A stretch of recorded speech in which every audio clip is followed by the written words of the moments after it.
I read an article recently about British men's ultimate sexual fantasy, and it surprised me. The results of it surprised me. It was a proper survey. They asked 3,000 men their opinion. I'd like to do a little straw poll in here this evening, because the results of this, I was shocked. Ultimate sexual fantasies. Has anyone got one they wouldn't mind admitting to? Jessica Alba. Jessica Alba. It's a specific person that you would like to bone. Well, I happen to know Jessica Alba does an awful lot of work for charity. Maybe...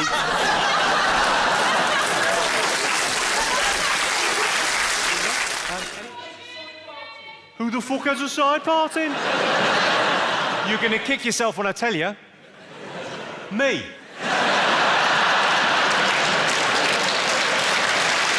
Well, I thought I'd kick off with some jokes, Glasgow, not fuck about too much.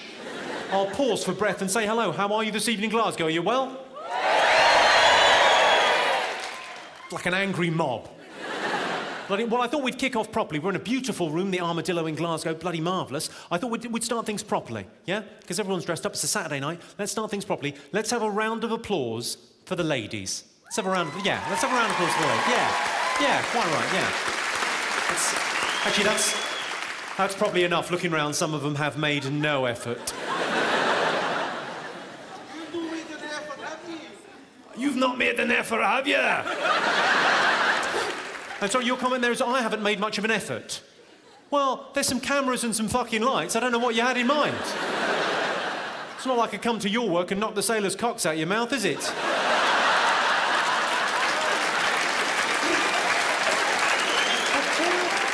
Come on. Seems like a very weird thing from quite a tough-looking man from Glasgow to say. Oh, you've not made much of an effort. I thought you'd be dressed up prettier. It's a little bit prison rape coming from you, sir. That's what it feels like. When's the comedy on? When's the comedy on? Really? What's your name, sir? What's your name? David. David? What's your favourite colour, David? Blue. Blue, OK.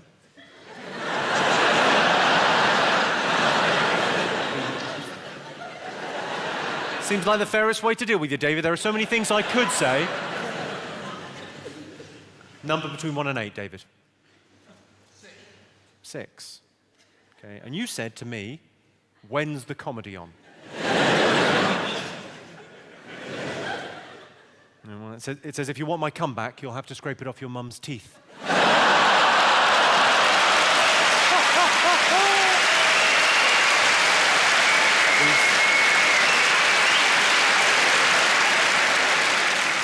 These things don't lie, David. These things don't lie. Nah, I'm kidding. She swallowed the lot. Wow.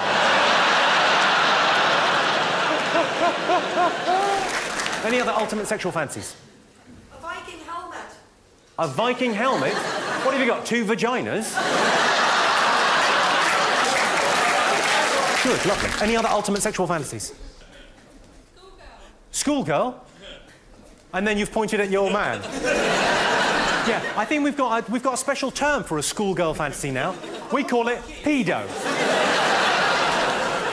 Sorry, sir, what do you like? The schoolgirl teacher. Schoolgirl teacher? Schoolgirl, though, really. Yeah, no, because the specialist term for the schoolgirl you are a pedo. It's good. Look at the positive. You get to be on a list. That's nice. That's nice. Everyone in the neighbourhood knows where you live. That's convenient, isn't it? Do you make her dress up as a schoolgirl? She's done it. She's done it? Have her washed and brought to my room. I'm joking. Don't wash her. Yes.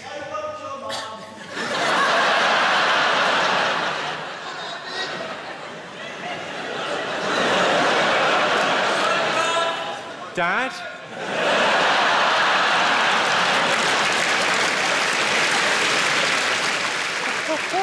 Well, ladies and gentlemen, this is what I do for a living. I think of little jokes in my head, and then I tell them to you so that you'll like me.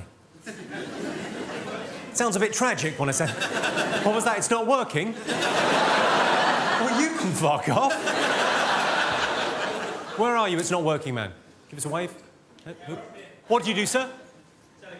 You do telecoms. What do you do? Do you... I do you. I do you telephone. What, sorry?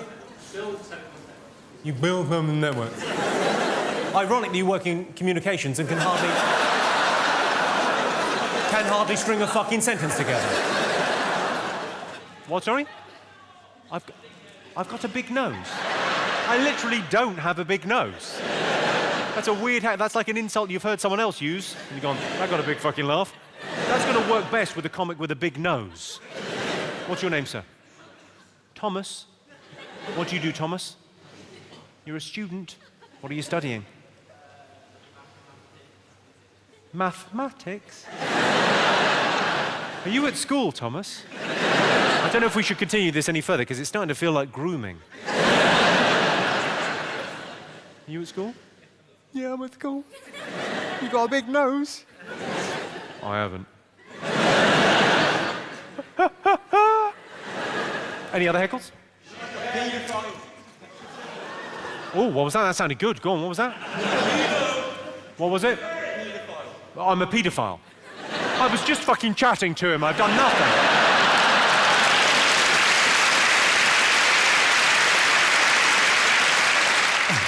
Who's come the furthest? Did anyone come from, like, a long way overseas? Or Canvey Island? Right, now I know Canvey Island, so I happen to know that you've not come a long way from your home, you've just brought it with you. Did you come with him? No, good. Canvey Island's the furthest anyone came. Well, fuck you. You were all in the area anyway, were you? What's that?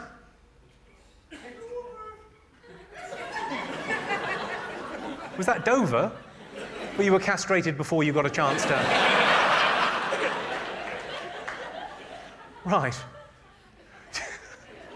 Were you worried about sounding silly, so you thought, well, I'll put on a ludicrous high-pitched voice?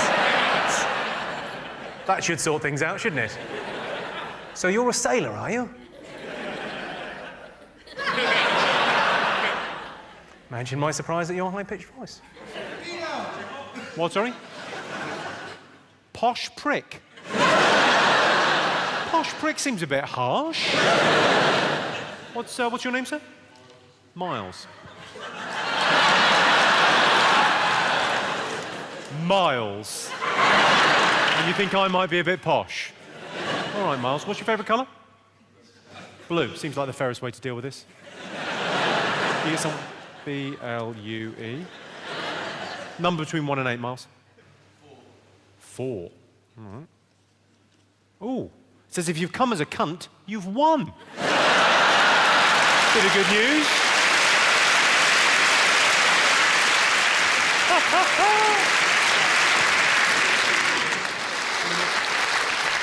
Are you all right in the back? Excellent. It's nice to hear that, because often when I go to comedy shows, and I go to them all the time, I love coming out to see live comedy. The thing is, though, if I'm sat right at the back, I'm a little bit disappointed. I always get my ticket and go, oh, for fuck's sake, I'm fucking miles away. But there are, of course, advantages to being right at the back. You get more of a sense of theatre, of people coming together and sharing a sense of humour. What a wonderful thing that is, the great British music hall spirit. And also, if you're right at the back, this sort of thing won't happen. I fucked your mum.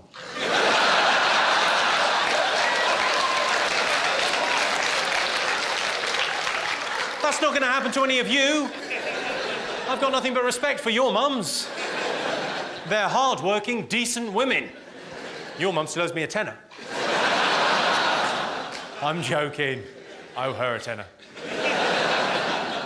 Bluff. I'm your real dad. Kidding, no one knows who your real dad is. That isn't your mum there, is it? Sorry.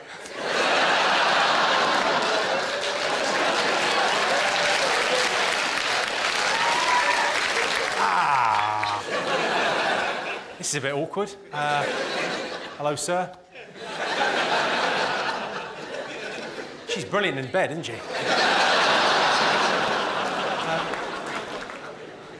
What, sorry? I don't remember her. What, that's the thing that annoys you? Not the fact I fucked your mum, the fact... You'd only even remember fucking my mum. I'm not being snobbish, but I think you know you're common if you're at the same school as your mum. This is a bit snobbish. Do you get annoyed by kids that can't use cutlery properly? That irritates me if they can't use cutlery properly. Oh. And that would add insult to injury, wouldn't it? If you got stabbed by some Asbo yob and they were holding the knife like a pen. At what point, and really I'm asking the men, at what point do you get paranoid about receiving enlarge your penis emails? It's not just me getting them, is it? It's just I'm currently getting about 10 a day. 8 of them are from my girlfriend. The 2 from my mum that really hurt. My girlfriend said she wanted me to tease her. I said, all right, fatty. Things don't always work out the way you think. I always thought it was going to be my mum that would catch me masturbating.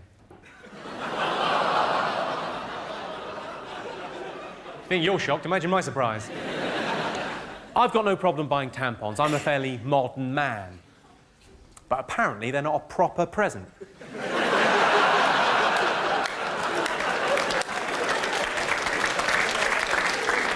Happy birthday, Mum! Watching sex on telly with Mum and Dad, that's embarrassing. I didn't even know they knew to use the camcorder. You know those anti-AIDS red ribbons? You don't see so many of them around these days, do you? That is, I think, because these so-called anti-AIDS ribbons actually offer no protection. You think you're upset? I found out from a bloke in the gents. Do you realise that last joke makes me sound a little bit gay? I'm not. I realise I'm wearing the kind of shirt that's often lifted. But I'm not. My own mum thought I was gay. When I was 19, my mum was convinced I was gay. It's very difficult to convince your mum you're not gay. Until we got a camcorder, I was fucked. My mum told me the best time to ask my dad for anything was during sex. Not the best advice I've ever been given. I burst in through the bedroom door saying, "Can I have a new bike?" He was very upset. His secretary was surprisingly nice about it. I got the bike. My absolute favourite Christian organisation of all time. It's called Christians Against Teenage Pregnancies. That's the Everest of hypocrisy, isn't it? If Jesus taught us nothing else, he taught us that the unwanted babies of teenage mums can turn out all right. You look as if you didn't quite understand that. Do you know who the protagonist is? It's Jesus. Born at Christmas or Easter. You must have heard of him. King of the Jews. Best Jew ever. He could walk on water. Well, he probably couldn't walk on water. His mum probably just exaggerated. He was probably very good on ice skates. Well, this is the last one I'm going to leave you with this, ladies and gentlemen. It's been a pleasure talking to you this evening. Obviously, this is it's a lovely T-shirt. World's Best Dad. I don't know, are there any dads in? Yeah, this may be a nice thing for you to wear around the house. World's Best Dad. Nice, you wear that with pride. World's Best Dad. I fucked your mum. If you like fast-paced, edgy one-liners, get ready to be happy. I'm announcing a new tour. It's called Jimmy Carr Laughs Funny, and I'll be touring all around the world. Come and see me. If you don't like fast-paced, edgy jokes, then it's not for you. You know, get some perspective. Maybe they're just jokes.